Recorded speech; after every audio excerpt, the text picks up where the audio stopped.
Bernie Sanders has a lot of Republicans scared and just really, really afraid right now. I showed you guys the clip of Tomi Lahren yesterday where she outright said it. She's afraid, she's worried because of how popular and how many people agree with Bernie Sanders right now. So she's afraid.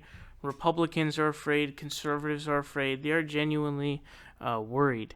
Now, there's a Daily Wire host. Now, we've looked at stuff from Ben Shapiro and Andrew Klavan and the third stringer. This guy is the fourth stringer. Now, his name is Matt Walsh. He's not as hateable as the most annoying one is obviously the third stringer, but this guy, despite how stupid he is, he's not as hateable as the other guys. I don't know what it is, but he almost seems like such a dummy that you just don't feel bad for. You feel bad for him, and that's just kind of what it seems like to me. So, in this video that we're gonna see, it's literally titled "Bernie Sanders is a Communist Fraud." So you kind of know what you're expecting here. He's got his mic. He's got his mic. He's in front of a fireplace, which for some reason there's like a football on the shelf. I really don't know why. But, Bernie Sanders has these guys super scared. So I want you guys to check this out. We're going to come back and talk about it. Bernie Sanders is an arrogant, power-hungry, hypocritical, cowardly, morally deranged communist. All of those adjectives are carefully chosen. And as I did in the article, I'll go through them one by one to prove what I'm talking about. So he's arrogant and power-hungry. Why is he that? Well, Bernie Sanders is 77 years old. If he were to be elected president, heaven help us, he'd be 79 on Inauguration Day. There's nothing wrong with being old. There's nothing wrong with being an elderly person. We will all be elderly one day, should we be so lucky as to live that long. But the presidency is an enormously stressful, physically taxing, mentally draining job. There's a reason why, as I mentioned a couple days ago, just look at, Obama and Bush went into office as relatively young men, and they came out looking like the life had been drained out of them, looking like they had aged 50 years, both of them. To think that you could take on that kind of stress at the age of 80, you just have to be extraordinarily arrogant to think that you could handle that. And you have to be extraordinarily power hungry to want it. Bernie Sanders is also hypocritical. Sanders has been living on the public dime for 40 years.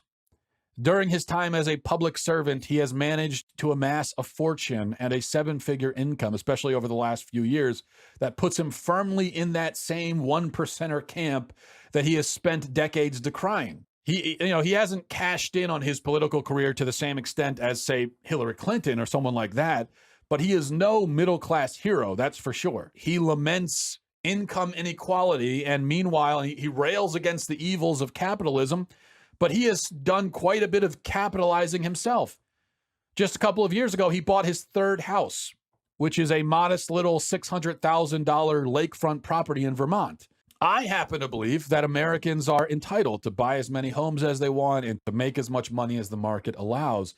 But I also believe in being consistent. And if somebody lectures about greed and about capitalism and about wealth all the time, and deliberately fosters hatred and suspicion towards the wealthy with this overheated kind of class warfare rhetoric, if that person goes and buys 3 homes and collects millions in book royalties, well, then they're going to be guilty of rank hypocrisy.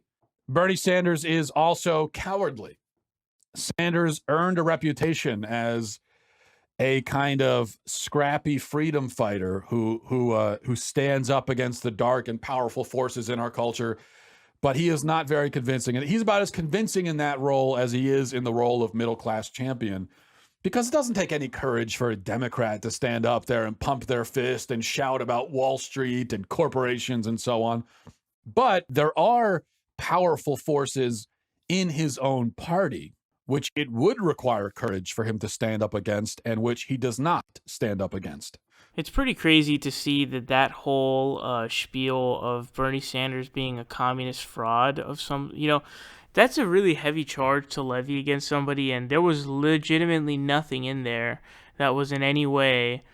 I was expecting that he was going to show us evidence that he's a communist, because obviously he's not a communist, because he doesn't believe in a command economy or any of that type of stuff. He's a social democrat, He is not post-capitalist. He wants capitalism with a heavy welfare state. He wants heavy regulations. That's not the same thing as socialism. It's not the same thing as communism. So I would, and I think that he starts out by saying, I'm going to explain to you why or give you evidence or whatever. I was at least expecting evidence as to why you're designating him as a communist. And I was just wondering, because I guess in some circles this is somehow an accepted terminology that is used, as Bernie Sanders is literally a commie, which is absolutely insane. But he starts out there saying, he's going to be 79 if he's elected. Trump is 72 years old right now. I think he opened up his re-election campaign the minute that he began his campaign. And if he's running, when he's running again for re-election, he's going to be 74 years old. And I guarantee you, if this dude made a video on the Daily Wire saying Donald Trump is a geezer, he shouldn't be president again, it would be unbelievable how much the backlash would be in his own audience, because he did a video about Donald Trump's national emergency, which is completely unconstitutional, by the way.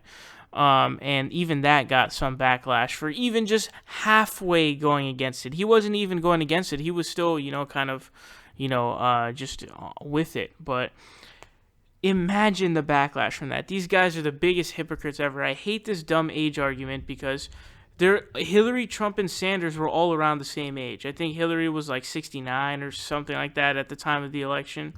But anyways, Donald Trump will be 74, so you're looking at like a 5-year difference. And Bernie Sanders is eons healthier than Trump. Bernie Sanders is going to live for a damn long time. He's going to be like Jimmy Carter. He's healthy as fuck. He used to be a marathon runner. And he's extremely active. He's an unbelievable campaigner. He does multiple campaigns in a day when it comes to campaign time. So that's a really dumb argument. And I've seen Joe Rogan use that too. Like, oh, he's old and unhealthy. I'm like, what? Dude, it's the exact opposite. Like, he's super healthy, and he's a lot healthier, eons healthier than Donald Trump is. So that one didn't make any sense. And he draws this connection like, oh, look at Bernie Sanders' age. This is why he's super arrogant and he's so full of himself. He's going to be this old and he thinks that he's the person to the throne. I really don't see the line there. That's a really, really weird line to draw. There's no evidence to that, and it doesn't really make any sense. I mean, he's running because he's got the capacity to function as president of the United States.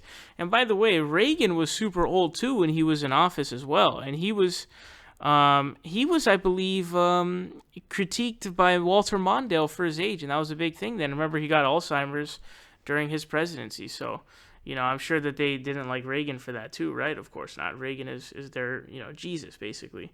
And then we hear the very common talking point of the third homes thing. And as I broke down for you guys, he has to have 2 residencies because of his job. So unless you want to sleep in your office, which some congressional members do because they don't have enough money to pay for 2 residencies. So you have to have one in DC because that's where your occupation is. You have to go there to vote. You have to go there to work.